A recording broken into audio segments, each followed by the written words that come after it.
The day the aliens came was bright and clear. News stations across the world showed the same images, large silver ships hanging in the sky. They did not attack. They did not make threats. They simply waited. After 3 days, they sent a message. They called themselves the Zixthari Collective and wanted to meet with Earth's leaders. The message was sent in perfect English, Spanish, Mandarin, and 12 other major languages. This meant they had been watching and learning for a long time. Joe Miller watched the news with his family in their home in Ohio. Joe taught history at the local high school. His wife Lisa worked as a nurse at the county hospital. Their daughter, Amanda, was 16 and more interested in her phone than alien visitors until the president announced that regular citizens would be part of the meeting team. "They want to meet civilians as well as government people," Amanda said, finally looking up from her screen. "That's weird, right?" Joe nodded. "It makes sense if they want to understand all of humanity, not just our leaders." Lisa squeezed Joe's hand. "I just hope they're friendly." A week later, Joe got an email that made his heart stop. He had been randomly selected as one of the civilian representatives to meet the aliens. The government wanted a mix of ordinary people, teachers, farmers, store clerks, bus drivers, to show the aliens the full picture of human life. "I can't go," Joe said, pacing the kitchen. "I'm just a history teacher. What would I even say to an alien?" Lisa put her hands on his shoulders. "You'll say what you always say to new people. You'll be kind, thoughtful, and you'll tell the truth. That's all anyone can do." Amanda looked worried. "What if they're dangerous?" Joe smiled at his daughter. "All the scans show they have no weapons aimed at Earth, and I'll be with military people and the president. It should be safe." 3 days later, Joe found himself on a special plane heading to the meeting site in neutral waters in the Pacific Ocean. There were 20 civilian representatives from America, and he met others from China, India, Brazil, and many other nations, on the aircraft carrier that would host the first meeting. The aliens sent down a small ship. When it opened, Joe was surprised to see how almost human they looked. They walked on 2 legs and had 2 arms, but their skin was deep blue, and their eyes were like mirrors. They didn't have hair, and their fingers were longer than human fingers. The lead alien introduced himself as Ambassador Drexval. His voice sounded strange, like it came from inside Joe's head rather than through the air. "We welcome this exchange," Drexval said. "We have studied your broadcasts and data networks, but wish to understand your species directly." The president introduced the military leaders first, then the scientists and political people. The aliens seemed very interested in these meetings. They asked many questions about weapons, chain of command, and decision-making processes. When it was time for the civilian group to meet the aliens, Joe noticed something change. The aliens seemed less interested. They were polite but kept looking back at the military and government groups. A farmer from Kenya tried to explain her work growing coffee. A teacher from Japan talked about his students. Joe described his history, classes, and how he helped young people understand the past. Ambassador Drexval tilted his head. "You have no combat function? No defensive capability assignment?" Joe shook his head. "I'm just a teacher. Most humans are civilians. We have jobs that have nothing to do with fighting or defense." The alien made a sound like water running over stones, which their translator said was a sign of confusion. "Inefficient resource allocation," Drexval said. "In our collective, all members serve defensive or expansion purposes. Even knowledge keepers are part of tactical operations." Joe tried to explain. "Humans believe in specialization. Some focus on defense so others can focus on art, science, teaching, farming. It gives us freedom to choose our path." The alien diplomat seemed to make notes in a device on his wrist. "Fascinating inefficiency," he said, but Joe could tell he didn't really understand. During a break, Joe overheard 2 aliens talking. Their translator was off, but the ship's main computer was still converting their speech. "These civilians are oddly useless," one said. "No combat training, no tactical value. Easy to separate from the actual threats." "Agrees," the other replied. "The military forces show impressive capabilities. The civilians display none. Tactical assessment. Target military assets first, civilian populations will surrender without protectors. Joe felt cold despite the warm day. He wasn't supposed to hear this. He wondered if he should tell someone, but who would believe him? The aliens had been perfectly friendly in all official meetings. That evening, the human representatives had dinner together on the carrier. Joe sat with Sam Brown, a construction worker from Florida, and Ellen Garcia, a librarian from California. "They're so interested in our military," Ellen said. "Did you notice? They barely asked me anything about books or information systems." Sam nodded. "Same with me. They didn't care about how we build things, just kept asking if I had military training." Joe told them what he had overheard. They looked worried but not surprised. "I worked as a Marine before construction," Sam said, quietly. "Something about them reminds me of when we used to scout enemy positions. They're gathering intel." The next day, the aliens invited a small group of humans to visit their ship. Joe was chosen again. The inside of the alien vessel was strange, all curved walls and soft light. They showed the humans their advanced technology and medical facilities. But Joe noticed they didn't show any living quarters or weapon systems. As they were leaving, Joe saw a large display showing Earth. It had marks all over it, mainly on military bases, power plants, and communication centers. The display disappeared. When an alien noticed him looking, the meetings ended after 5 days. The aliens promised cultural exchanges, trade agreements, and more visits. Everyone called it a great success for humanity. On the flight home, Joe couldn't shake his worry. The aliens hadn't really cared about civilian life at all. They had focused on military capability, strategic locations, and government structure. When he got home, Lisa hugged him tight. "How was it? Were they friendly?" Joe held his wife and daughter close. "They were polite, but not friendly. There's a difference." "What happens now?" Amanda asked. Joe looked out the window at the night sky. "I don't know, but I think we should be ready for anything." 3 months later, Joe would remember that moment as the last time he felt truly safe, because that was when the Zixthari were still gathering information before they made their strategic miscalculation about humanity's civilians. Susan Bell woke up to the sound of thunder. But it wasn't thunder. It was something else, something wrong. She got out of bed and looked through her window. The night sky over rural Montana lit up with strange lights. They weren't stars or planes, or anything she had seen before. She turned on the TV. The news was showing chaos. The aliens had attacked without warning. Their ships targeted military bases first, then power plants, airports, and government buildings. The reporter looked scared. The broadcast cut off mid-sentence. Susan tried her phone. No signal. She tried the internet. Nothing worked. She was cut off. Susan wasn't just a librarian. Before moving to Montana, she had served 10 years in the Army Reserve. Her training kicked in immediately. She got dressed, packed a bag with food and water, and put her old service pistol in her pocket. Then she drove to the town center. Other people were already there, looking confused and scared. The mayor, an old man named Bill, was trying to calm everyone down. "The aliens hit big cities and military bases," Bill said. "They didn't target us. We're too small to matter to them." "That gives us time," Susan said, stepping forward. "We need to organize now." People looked at her in surprise. They knew her as the quiet woman who stamped books and read stories to children on Saturdays.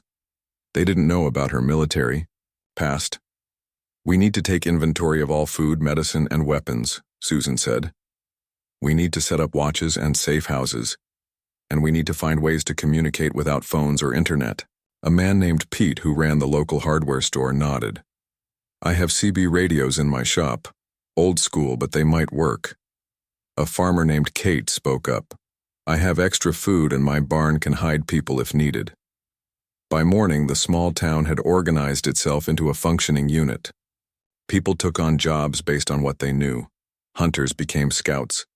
Teachers organized the children. Nurses set up a medical station in the church basement. Meanwhile, Joe Miller was driving across the country, trying to get home to Ohio. He had Been in Washington, D.C. for a follow-up meeting about the aliens when the attack happened. The city was one of the first targets. Joe escaped in the chaos and borrowed a car from a man who had been killed by falling debris. The highways were jammed with cars, so Joe took back roads. He saw the aftermath of attacks. Small towns were mostly untouched, but any place with military value was destroyed. He stopped in a small Pennsylvania town to get gas. People were gathered around a man with a ham radio. They hit everywhere at once, the radio operator said. Military bases, power grids, government centers, all gone. But people are fighting back. There's word that civilians are forming resistance groups. Joe thought about what he had overheard on the alien ship months ago. They had dismissed civilians as having no tactical value. That mistake might cost them. He continued driving, stopping to help where he could. In one town, he found a school bus driver named Gary, who had used his bus to evacuate an entire neighborhood when the aliens bombed a nearby army base. I just did what made sense, Gary said.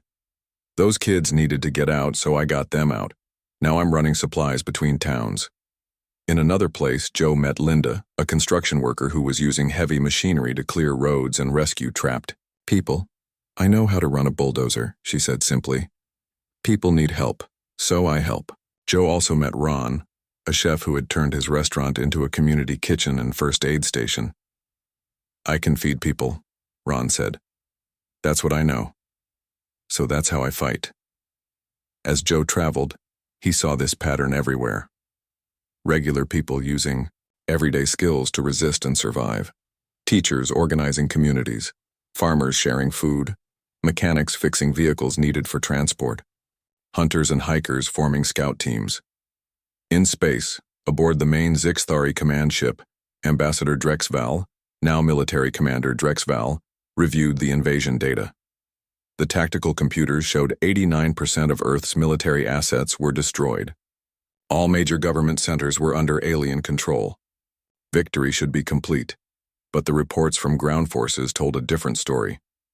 The aliens faced resistance everywhere, not from military units as expected, but from scattered groups of civilians using improvised weapons and tactics. This does not match our models, Drexval said to his science officer. The civilian populations were predicted to surrender once military protection was removed. The science officer checked the data.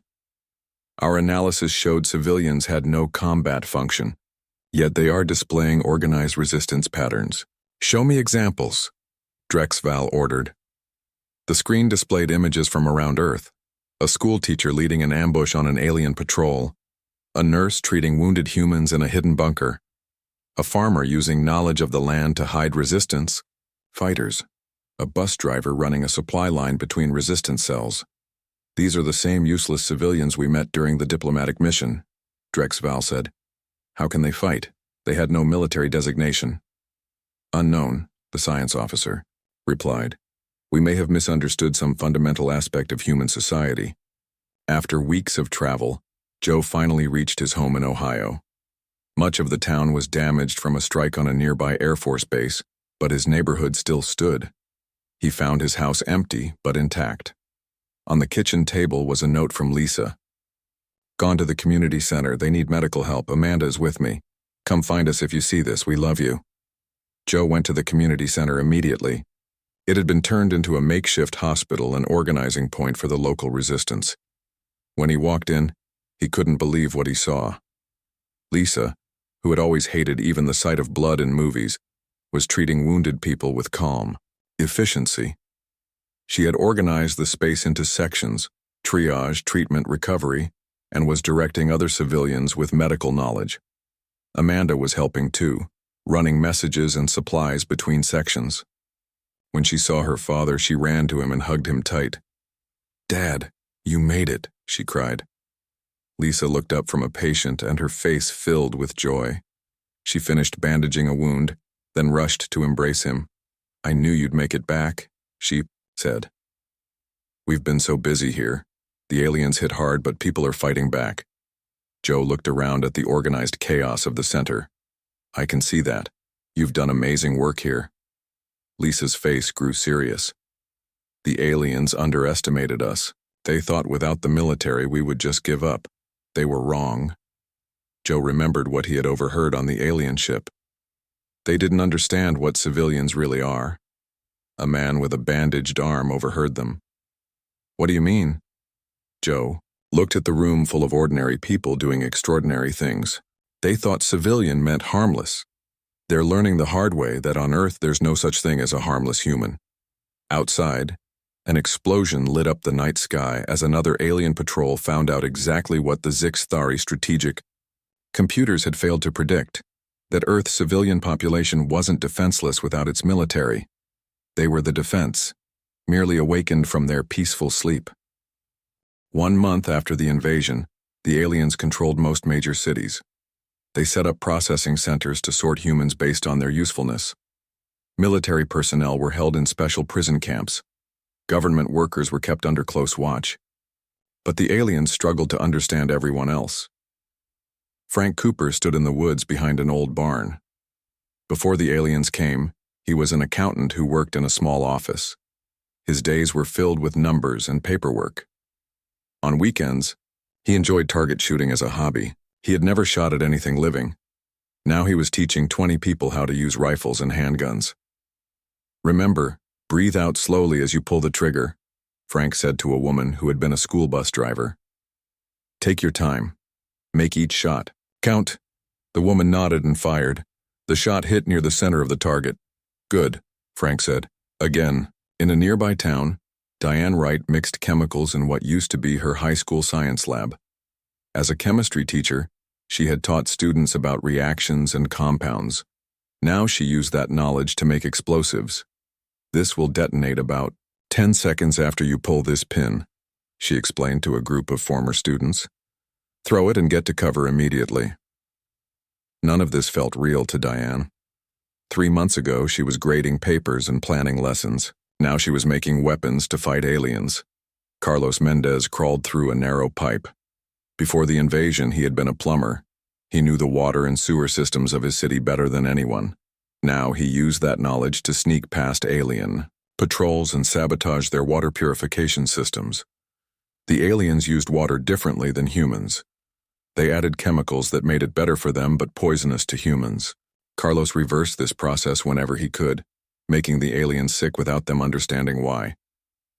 In a quiet suburb, Betty Foster, a 78-year-old grandmother, sat in her living room knitting. No one would look twice at an old woman in a rocking chair.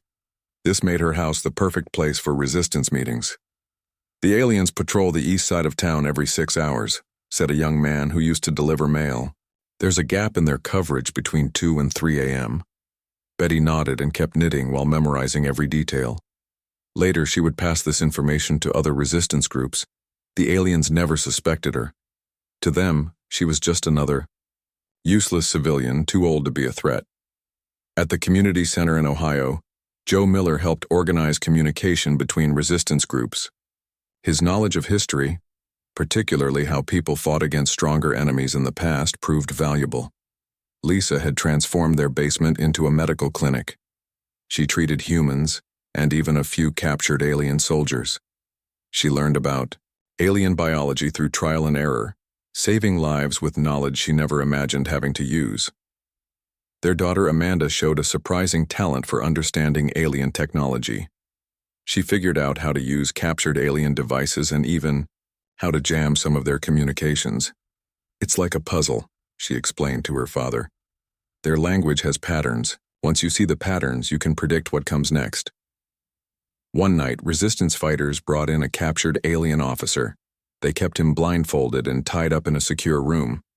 Joe, Lisa, and a few others questioned him. Amanda translated, when the alien used words they didn't understand. Why did you attack us? Joe asked. We were peaceful during the meetings. The alien made the water over stone sound that indicated confusion. You were weak, he said. Our analysis showed your military forces were formidable but few. The rest were just civilians with no combat function. The strategic calculation was simple. Lisa looked at the alien with cold eyes. And how is that calculation working out now? The alien didn't answer directly. Your resistance is unexpected. Inefficient but persistent. Our models did not predict this behavior from non-military units. On Earth, Lisa said, there's no such thing as just civilians. The alien tilted his head. Explain. Joe leaned forward. Every human has the capacity to fight if needed. We prefer peace. We build our society so most people don't need to focus on fighting. But when threatened, everyone can and will fight. Impossible, the alien said. Specialized functions cannot be exchanged. A knowledge keeper cannot become a warrior. A food producer cannot become a saboteur. Humans are adaptable, Joe said. A teacher becomes a bomb maker. A plumber becomes a spy. A nurse becomes a combat medic. A student becomes a communications expert. We change based on what's needed. The alien was silent for a long time. This explains our tactical failures, he finally said. We misunderstood your entire species. In space, aboard the Zixthari command ship, the aliens faced a different problem. Their initial attack had succeeded in destroying Earth's formal military power.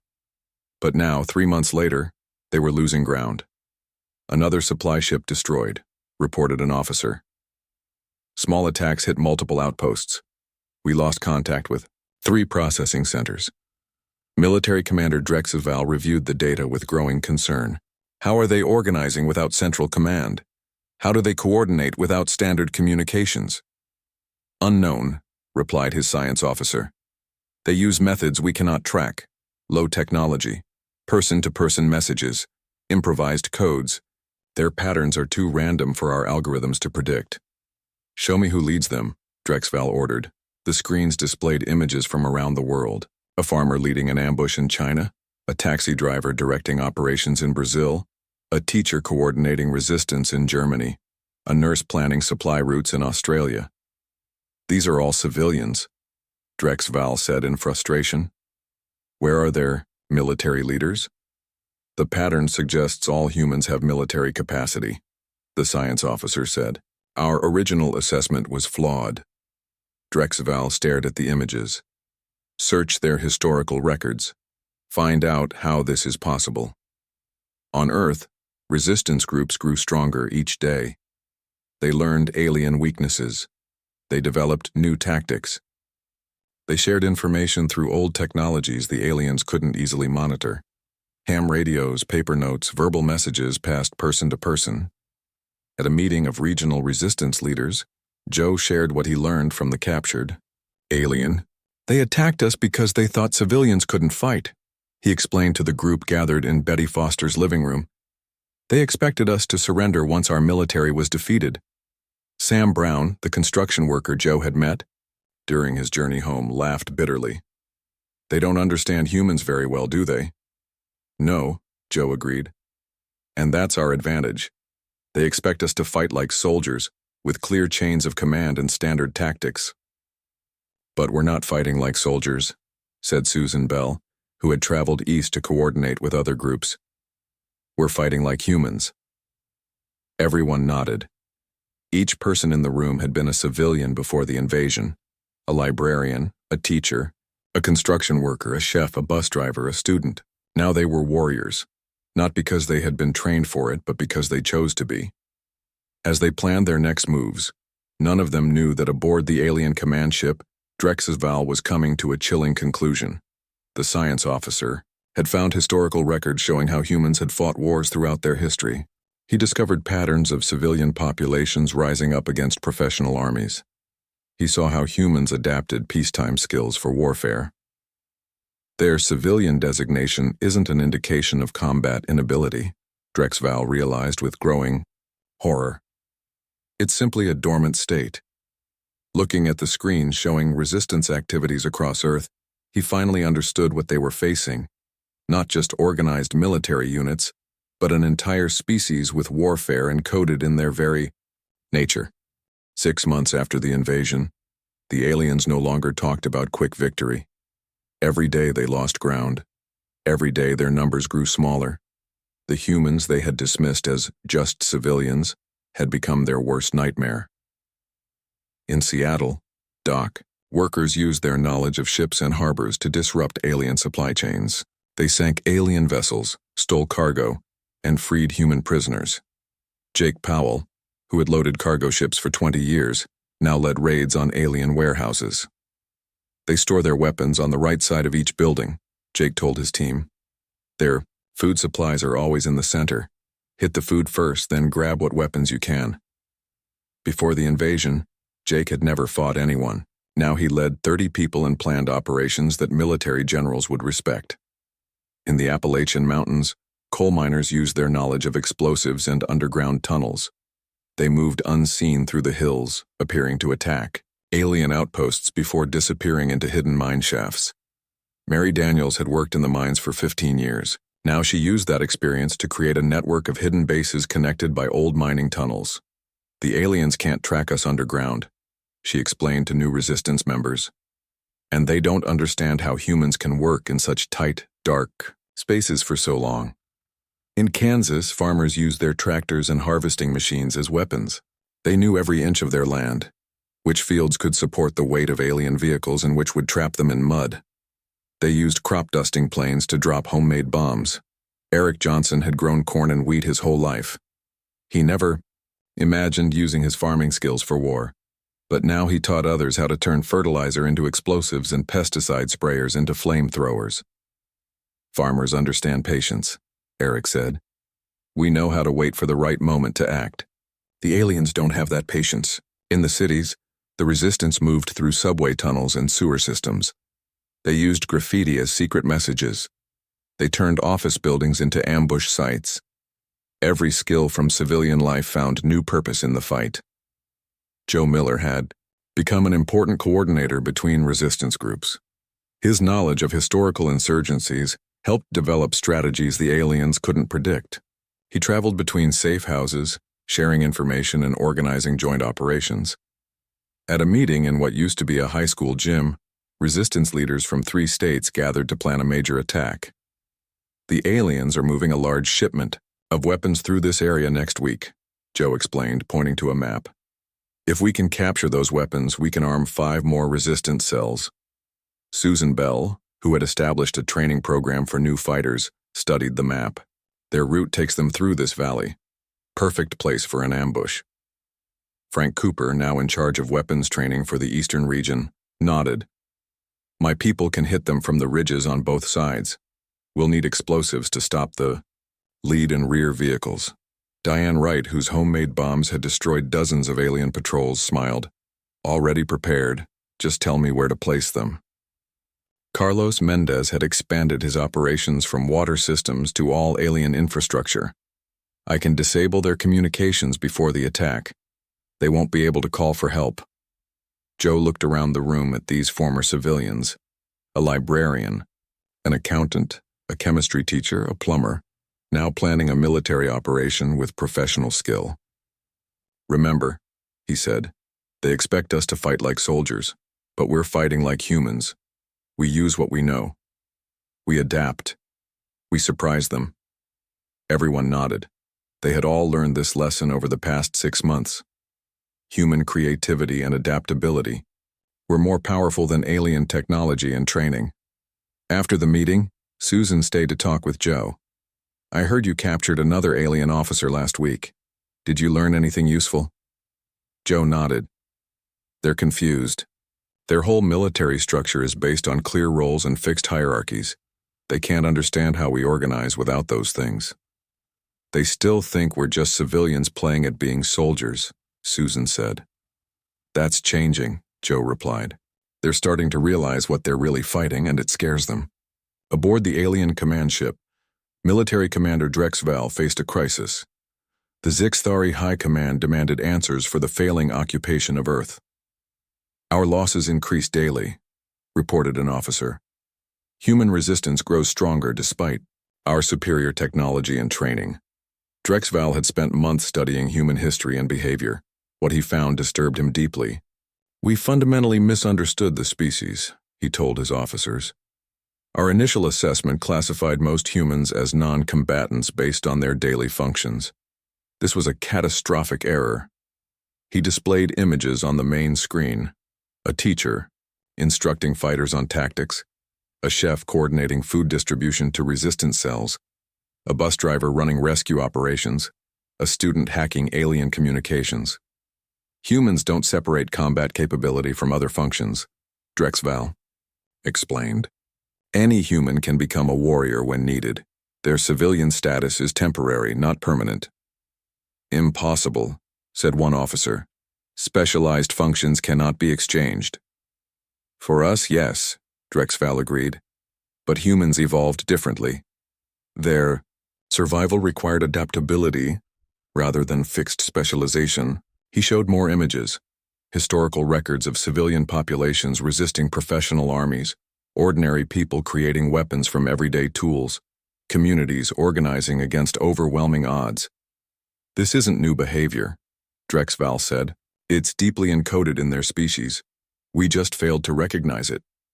The science officer studied the data. If all humans are potential warriors, then our initial strategy was flawed. We calculated that destroying their military would leave the remainder defenseless.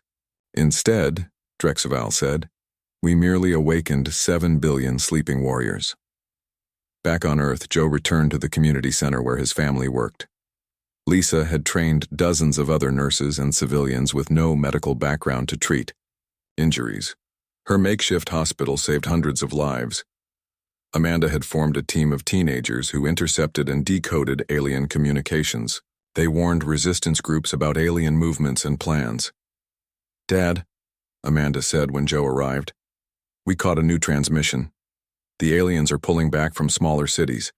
They're concentrating their forces in a few major areas.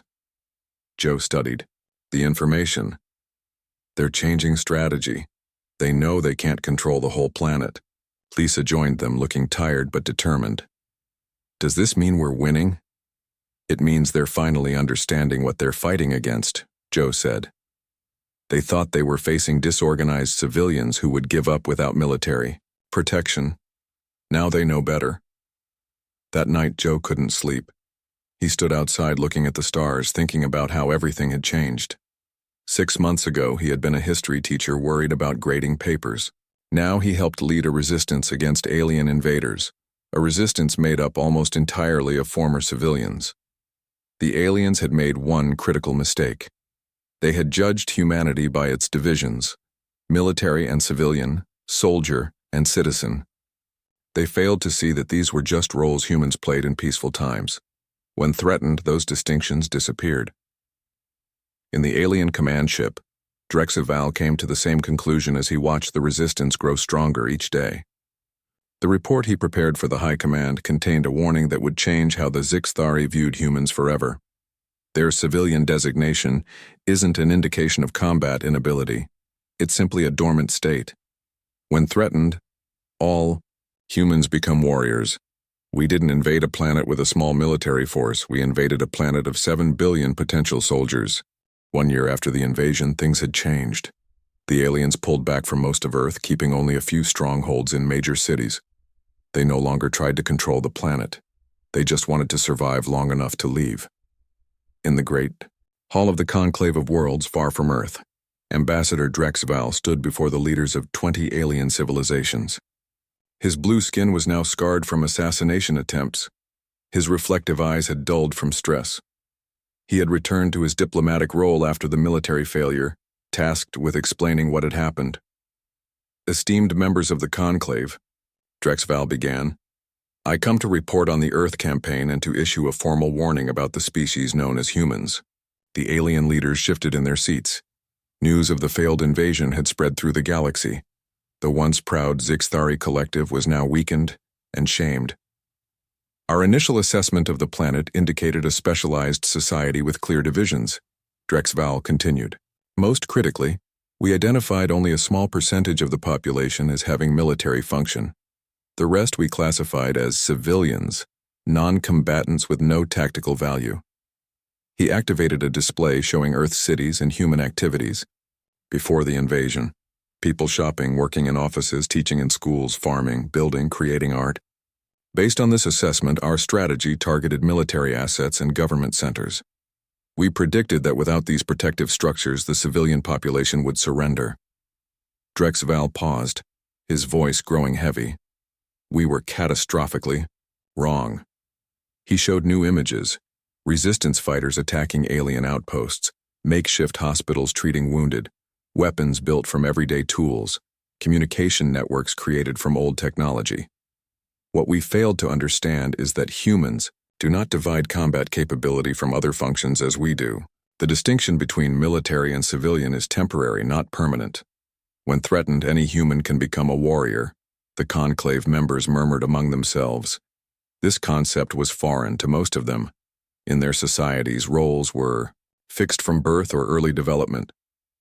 Drexval displayed more images: a teacher leading an attack on an alien base, a farmer creating explosives from fertilizer, a nurse performing emergency surgery under fire, children serving as scouts and messengers.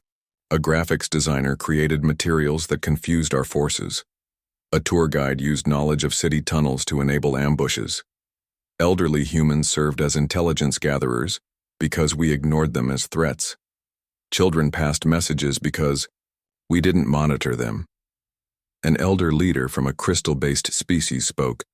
How is this possible? Specialized training requires years of development.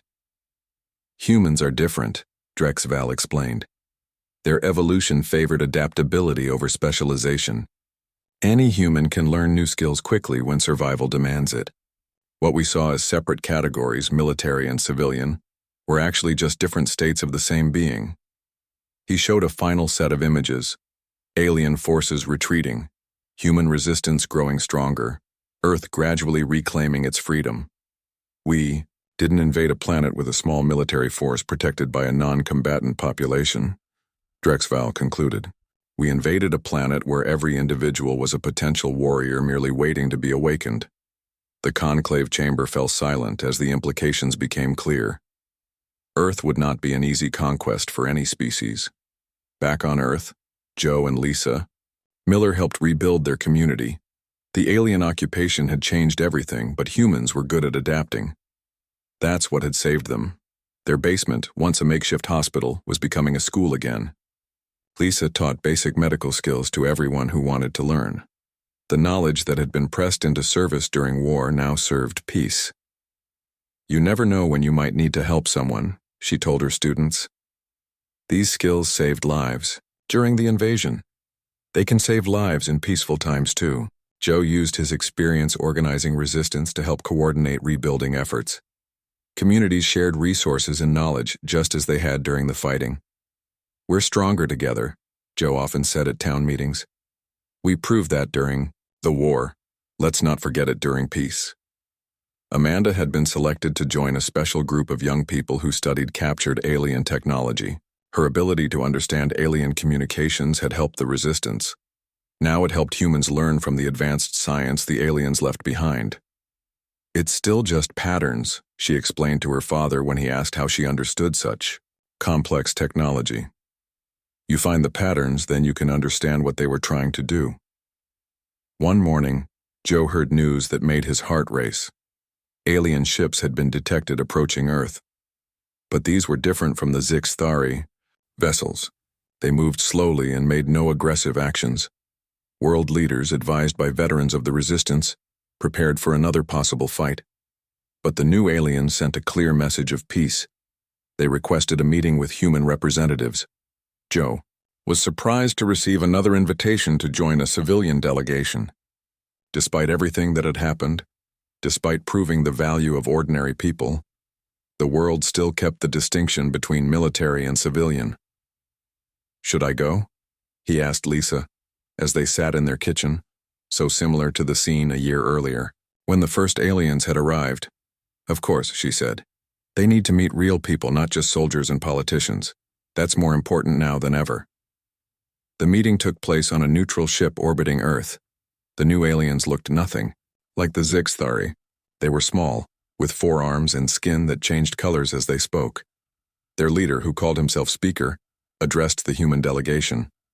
We have observed the conflict with the Sci-Fi collective, Speaker said through a translator. We were most interested in how your civilian population responded to invasion. Joe felt a chill. Were these aliens making the same assessment? seeing the same opportunity the Zixthari had seen.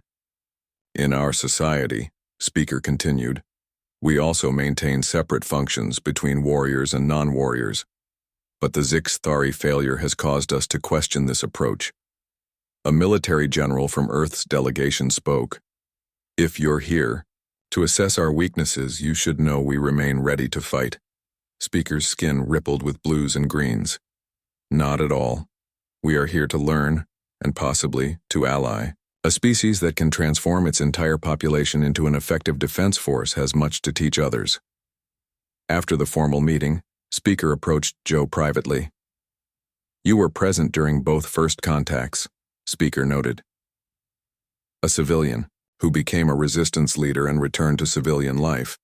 I am curious, why do humans maintain this distinction if all can become warriors? Joe thought carefully before answering. We don't see ourselves as sleeping monsters, he said. We're builders and creators who sometimes must fight. The difference matters to us even if it confused the Zixthari. Speaker's skin turned a thoughtful purple. So you choose peace even knowing war lives within you? Yes, Joe said. That's what makes peace valuable. It's a choice, not a limitation. As the alien delegation departed, Lisa took Joe's hand. What are you thinking about? Just wondering, he replied, looking up at the stars. How many other species out there need to learn the same lesson? In the darkness of space, the last Zixthari ships fled the solar system. Their databases now carried a special warning about Earth and its inhabitants, a species of builders and creators who transformed into skilled warriors when threatened. A planet of civilians who were never really civilians at all. The warning spread through the galaxy, and Earth found itself with something unexpected after the invasion, a reputation that would protect it better than any weapon could.